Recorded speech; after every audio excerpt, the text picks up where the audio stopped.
네, 안녕하세요. 주식은 역시 끼리끼리새 끼리씨입니다. 안녕하세요, 여러분들. 자, 오늘 증시는 조금 많이 나쁩니다. 어떠한 뉴스가 있는지 정말 빠르게 보고 마무리해보도록 할게요. 일단 첫 번째, 중국이 지속적으로 돈을 풀 예정이라고 하네요. 최근 미국은 긴축 정책을 시작을 하는데 중국은 그 반대의 길을 현재 걷고 있다고 합니다. 그리고 다음으로 지난주 금요일에 이어서 오늘 또 미국이 급락 중입니다. 그 이유를 확인해보도록 할게요. 그리고 세 번째, 이러한 뉴스가 있었습니다. 삼성전자 진짜 1내나 과연 어떠한 뉴스길래 이러한 제목이 있는지 보도록 할게요. 그리고 마지막으로 최근 들어 카카오뱅크가 오르지 못하고 있는데 그 이유를 한번 보도록 하겠습니다. 매일매일 주린을 위한 경제뉴스 10분 정리. 오늘은 21년 12월 20일 월요일입니다. 같이 공부하시죠. 렛츠 겟잇!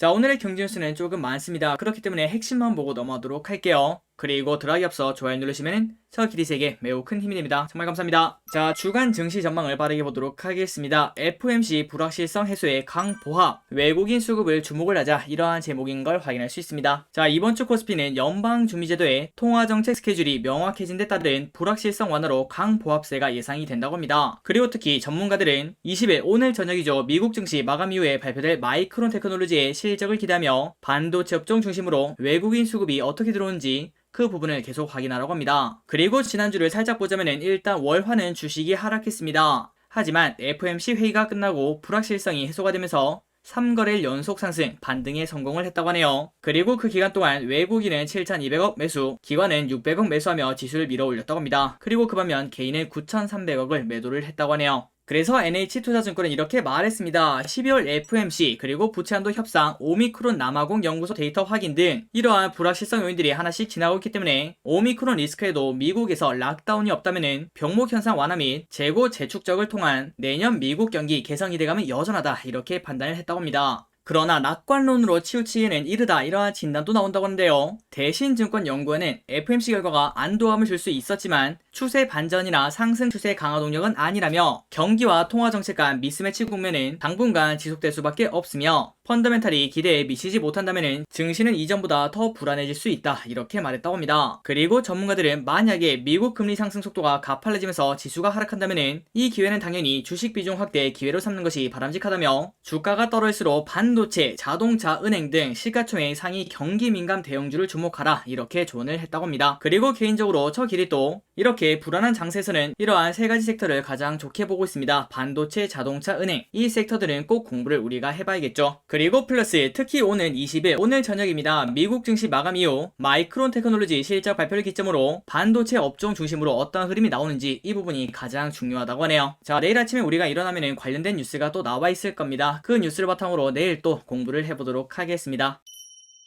다음 뉴스입니다. 중국 인민은행 사실상 기준금리 LPR 20개월 만에 첫 인하를 했다는 소식이네요. 자, 중국의 중앙은행인 인민은행이 사실상 기준금리 역할을 하는 대출 우대금리 LPR을 20개월 만에 처음으로 내렸다고 합니다. 그리고 그 이유는 부동산 침체와 코로나19 발병의 부진한 경제 성장을 지원하기 위함이라고 생각을 해볼 수 있겠죠. 그리고 이번 금리 인하는 시장의 예상에서 크게 벗어나지 않았다고 로이터는 전했습니다. 로이터가 지난주에 40명을 대상으로 실시한 설문조사에 따르면 그 중에 29명, 75%가 되는 사람들은 중국의 성장 둔화로 인해 LPR 인하를 예상을 했다고 합니다. 자, 그러니까 가장 먼저 코로나 충격에서 빠져나오면서 긴축을 시작했던 중국이 이제는 다시 돈을 풀고 있다는 걸 확인할 수 있고, 그리고 플러스 미국 같은 경우는 이제 긴축을 시작하기 때문에 만약에 미국과 중국이 같이 긴축을 시작했다면 세계 증시에 충격이 있을 수 있었습니다. 하지만 지금 확인했다시피 미국에서 긴축을 시작하니까 중국에서 돈을 풀면서 그 두 개를 상쇄하는 걸 우리가 확인할 수 있었습니다. 그리고 다음입니다. 미국 증시가 아침부터 흐름이 좋지 않았습니다. 그 영향을 현재 우리나라가 그대로 받고 있는데요. 그 이유가 뭔가 봤더니 바로 이것 때문이라고 합니다. 존 맨친 또 너냐, 2천조 원 규모 미국 인프라 법안 무산 위기. 자, 내용을 바로 보도록 하겠습니다. 백악관이 조 바이든 대통령의 역점 사업인 1조 7,500억 달러, 약 2천조가 넘는다고 합니다. 이 정도 규모의 사회복지 인프라 예산 법안과 관련해 이례적으로 민주당 소속 조 맨친 상원 의원을 강력하게 비판하는 반박 성명을 발표를 했다고 합니다. 자, 그러니까 백악관이 한 의원에게 공격을 했다는 건데요. 그 이유가 뭔가 봤더니 이날 아침 맨친 의원은 보수 성향 매체 폭스뉴스의 인터뷰에서 인플레이션 우려와 연방정부 부채 확대, 오미크론 변이 바이러스 확대 등을 언급한 뒤 웨스트 버지니아 주민들에게 바이든 정부의 사회 인프라 투자 법안의 정당성을 설명할 수 없다면 표결할 수 없다며 위에 말씀드린 2천조 규모의 사회복지 인프라 예산 법안을 나는 더 나아갈 수 없다, 반대를 하겠다, 이렇게 밝혔다고 합니다.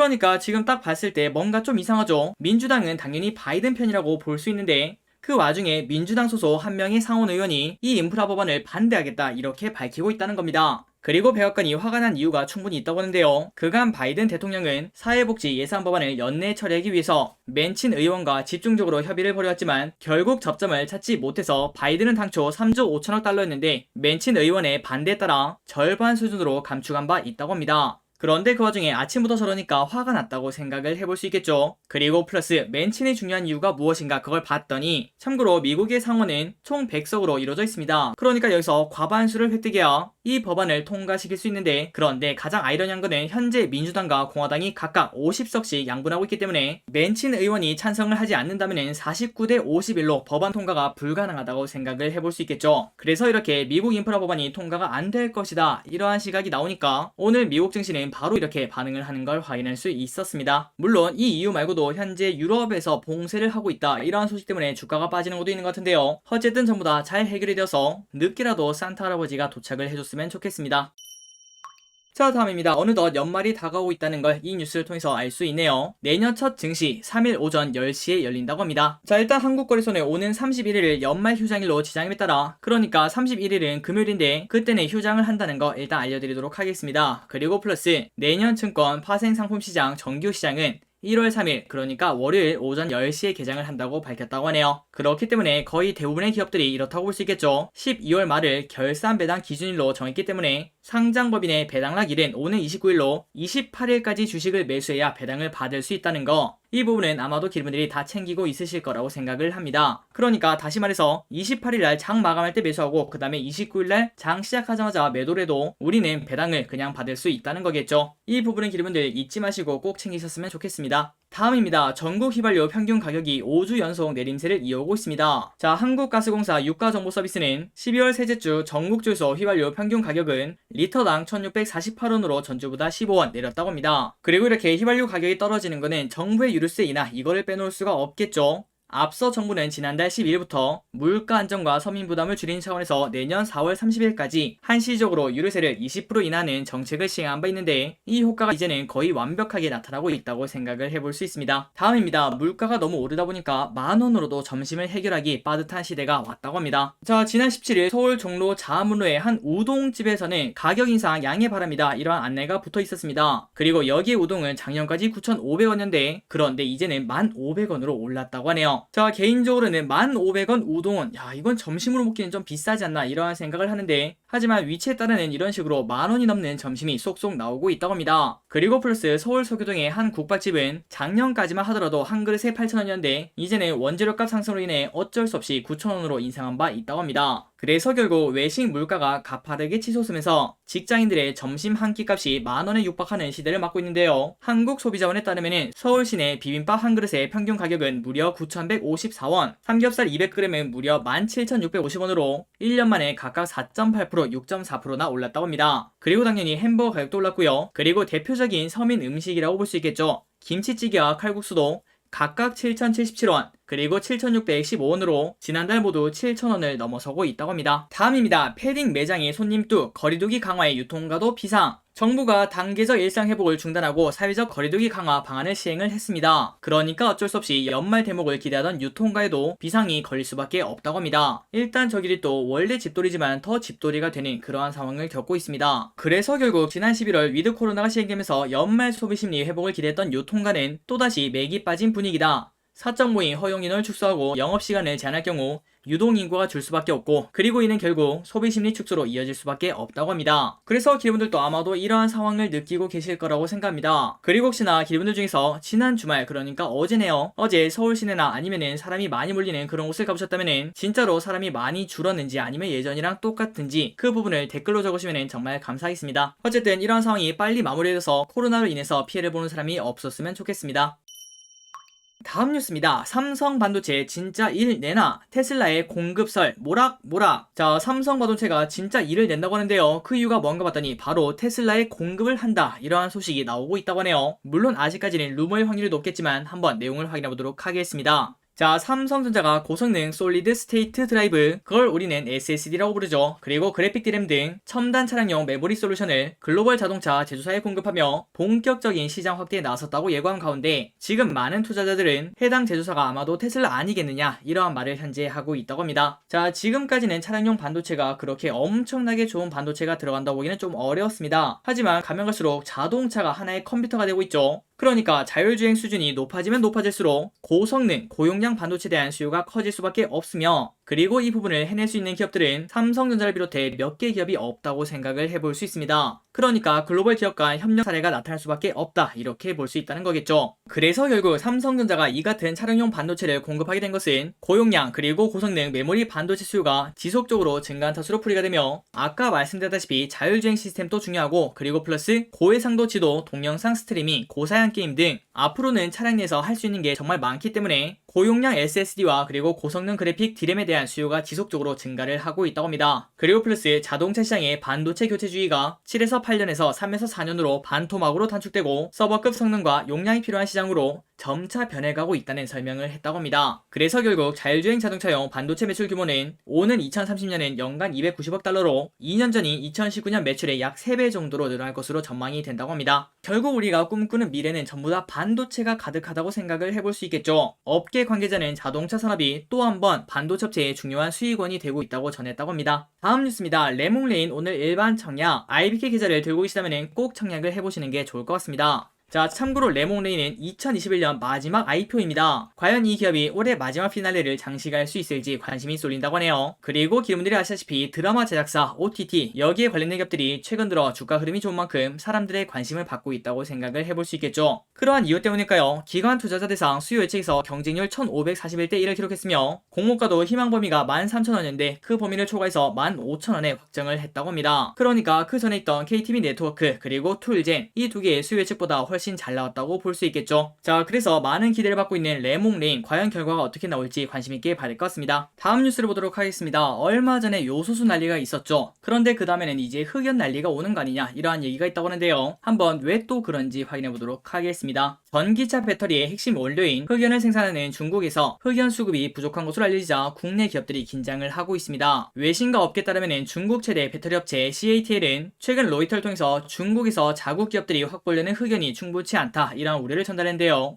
그렇다면 이 흑연이 어디서 나오는가 봤더니 또 중국입니다. 중국이 세계 흑연의 약 70%를 공급하고 있는데 최근 전기차 시장이 급성장하고 있기 때문에 흑연 수요가 급증하면서 흑연 부족 추세가 이어지고 있다고 합니다. 그리고 플러스 이런 가운데 중국은 베이징 동계올림픽 때 푸른 하늘을 보이겠다 이렇게 말하며 저탄소 정책을 강력하게 추진해왔는데요. 석탄 공장은 물론 흑연처럼 대기 오염물질 배출량이 큰 업종의 생산량을 줄이도록 하겠다는 것입니다. 그래서 결국 이 같은 중국 정부의 방침에 따라 흑연 공급이 더 어려워지고 있는 상황이라고 합니다. 그런데 국내 배터리 업계 관계자는 국내 업체들이 장기 계약을 하고 있기 때문에 큰 영향이 없을 수 있다. 그리고 또한 최근에는 기업들이 배터리 리사이클 업체와 계약을 계속 많이 하고 있기 때문에 배터리 재활용에도 한 걸음씩 한 걸음씩 다가가고 있다고 합니다. 그렇기 때문에 지금 봤을 때 큰 영향은 없을 것으로 보이며 다만 흑연 수급이 타이트해지면은 피해보는 업체는 있을 수 있다며 예의주시를 하고 있다 이렇게 덧붙였다고 하네요. 그러니 최근 들어 흑연이 또 제2의 요소수가 되는 거 아닌가 이러한 의견이 나오고 있는데 일단 이 기사를 봤을 때는 흑연이 부족한 건 사실이나 아직까지는 큰 영향을 줄 것 같지는 보이지 않는다고 합니다. 다음입니다. 많은 기르분들이 아마도 이 부분이 궁금하실 것 같아요. 한 달 넘게 6만 카뱅, 7만 고지 오르지 못하는 4가지 요인은 카카오뱅크가 6만 뱅크에서 벗어나지 못하고 있습니다. 다른 은행주는 12월에 크게 오르고 있는데요. 하지만 카카오뱅크는 제자리 걸음을 걷고 있습니다. 그런데 그 이유가 뭔가 봤더니